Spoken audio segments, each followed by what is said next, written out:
What's happening, DeMarvin? Doing all right? Yes, sir. DeMarvin, what do you think a win like the one on Saturday could do for this football team moving forward?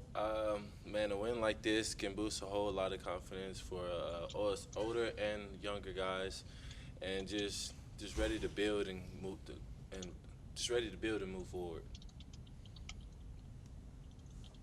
Thank you. All right, let's go to Mike Lucas from KAGS. Hey, DeMarvin, you guys came up with a big stop when you needed it most, but for the most part, Florida had their way moving the ball against you guys with an air raid offense like Mississippi State coming in. How do you guys shore up some of those issues defensively, knowing you're going to need to do that on Saturday? We'll just focus and clean up everything this week during practice, working hard, coming closer together like we do every single week, and just fixing all the mess ups. All right, let's go to Travis Brown from the Bryan Eagle, and then Olin Buchanan. Hey, DeMarvin. I know we've heard a lot from your couple of years being here. How has it been for you to kind of manage the expectation of what the program was expecting of you, and then kind of putting it into fruition this year, especially with the two big turnovers the last couple weeks? Man, I just go out and do what I need to do, play my game. I don't really focus on like everything like my name and the hype behind it. I just go out and do my job. All right, let's move to Olin Buchanan from Texags, and then Tyler Shaw. Your opinion, where are y'all at as a pass rush? Wait, say that again? Where are y'all at as a pass rush? How close do you think you are to being where y'all want to be? Man, I feel like we're right there. We got a couple things we need to clean up, and I'll say it's coming. You know what I'm saying? Pass first is probably one of the hardest things to master. So I said we right there. We getting real close to be having a breakout as a whole. What's it take to take that next step and get that breakout? Man, just keep coming together every week and keep focusing on the things we need to focus on. And, man, watching more film. I watch a lot of film. Everybody watches a lot of film. So the more we continue to do that, the better we get. Thank you. All right, let's go to Tyler Shaw from KBTX.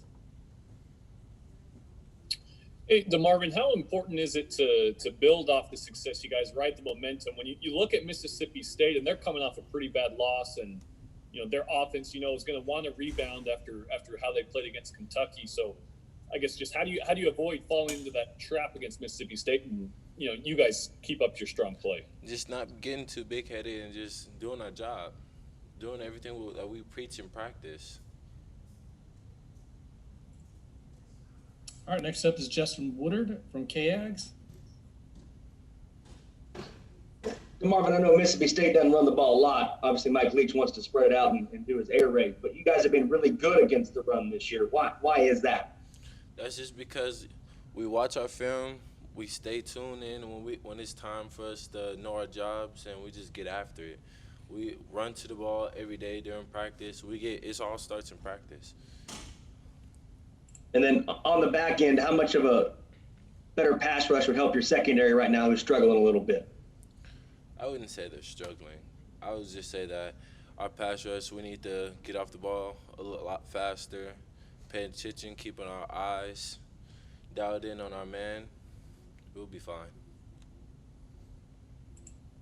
All right, let's move to Sheehan from Dave Campbell's Texas Football, and then Zach Taylor. Hey, DeMarvin. Obviously you came in with Isaiah Spiller. How have the two of you especially managed to prepare to compete in the SEC already just in your second seasons? Man, we were prepared all throughout the off season, all throughout this whole COVID situation. So we just go every week, and then once again it starts in practice. We get after it in practice, both sides of the ball. While playing defense against him in practice, where do you think that Isaiah has kind of grown the most since last year? Everything. Every part of his game, every part of his craft has grown. You can tell he's not scared to hit the hole. He's hitting it without second guessing it, and he's going, lowering his shoulder. He doesn't care. He's just getting after it and doing his job, doing what he's supposed to do. Thank you. Let's go to Zach Taylor from WTAW and then Gabe Bach. Yeah, DeMarvin, you guys were giving up quite a few third downs to Florida. They were converting quite a few of them there in that first half, but things changed a little bit in the second half. What adjustments did y'all make at halftime that kind of helped curtail that some? There was no adjustments made. We just talked to each other. We just encouraged each other to get better and just to stay locked in and just to continue to do our jobs. And, man, we came out second half and we got after it. We did exactly what we were supposed to do. We did our job, and we succeeded that way. Has Coach Elko brought that up to you guys in practice or after a game, just about third downs and stopping teams on third down? Yeah, he preaches third down. We have to get off on third down, so we have to get those 3 and out every single time. So he preaches that every single day during practice. Thanks. Let's go to Gabe Bach at Texags and then Brent Zwerman. Yeah, DeMarvin, what's it say about a senior leader on defense and Buddy Johnson that despite some mistakes during the flow of the game, when it mattered and during crunch time, he was able to rise up and make probably the biggest play of the game? Man, I had texted Buddy after the game and told him how proud I was for him, you know what I'm saying? Because I seen how low he could have got real low during that game after those few mistakes, but he rose to the occasion. He kept his head and he made his play. He made the biggest play of the game. I also want to ask you about the offensive line. You go up against them every day in practice. Did you see this coming? Did you feel in practice that they were in for this level of improvement? Yes, sir. I already knew it was coming. I've already known the potential of our offensive line. These guys they're monsters, honestly. And they just proved it. They showed everybody what they was about. Thank you. All right, let's go to Britton Zwerman and then Mike Lucas. Yeah, Marvin, one guy you didn't have to text after the game because you were probably with him is Jalen Weidermeyer. What kind of roommate is he? And, maybe a funny story, something funny about him that we don't know. Man, Jalen plays games after games after games. He cannot stop playing Call of Duty. He really can't. That's my dog, though. We sit there, we talk every single day, you know what I'm saying? I keep telling him to keep working just like he tells me. And we just push each other, you know what I'm saying? When we're in practice, I get after him just like he tried to get after me. Every single day, we just try to make each other better on and off the field. How difficult is it, not necessarily your assignment, but to cover a tight end that looks like he could be a basketball player as well, the way he go up and get the ball?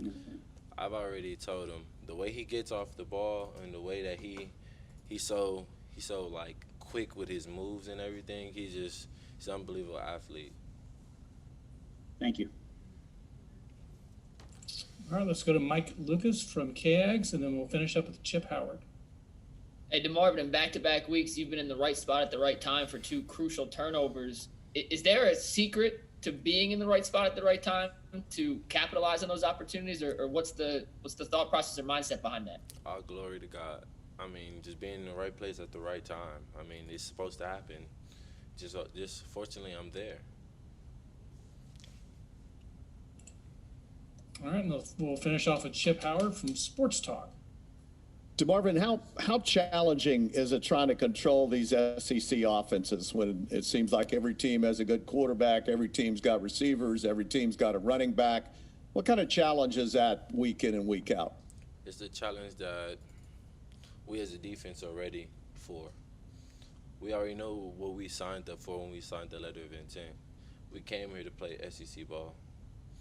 It's not really we don't see it as a challenge. We just see it as another offense, and we're trying to get after it every single time.